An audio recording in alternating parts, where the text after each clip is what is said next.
જય માતાજી મિત્રો, અમે બહુચરાજી પણ ગયા હતા.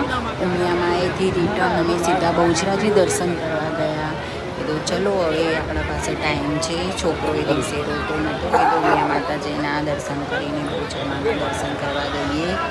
તો બહુચરમાના પણ દર્શન મિત્રો તમે કરી લો. જય શ્રી કૃષ્ણ, જય માતાજી. વિડીયો ગમે તો લાઈક સબસ્ક્રાઈબર કરજો. બહુ ઓછી ભીડ હતી, તહેવાર હતો, પણ અમે દિવાળીના દિવસે ગયા હતા બહુચરાજી દર્શન કરવા. દિવાળીના પછી કદાચ ભીડ હશે, મંદિર નવું થાય છે ત્યાં. તો માતાજીના દર્શન સરસ રીતે થયા હતા.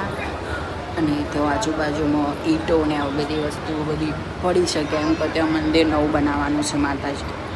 તો આપણા બધી વસ્તી જે દર્શન કરવા પબ્લિક જાય છે એના માટે સોયલો તડકો ના લાગે એના માટે મંડપનું આયોજન કરીશું. કારણ કે શિયાળો છે તો પણ ગરમી તો બહુ જ હતી. નીચે પગ છોકરો ગરમ લાગે પગે, એટલે નીચે બધા જ આ પડદા રાખ્યા હતા, આવા પાથર્યું હતું બધું, કોઈના નીચે ગરમ ના લાગે એના માટે. જય માતા.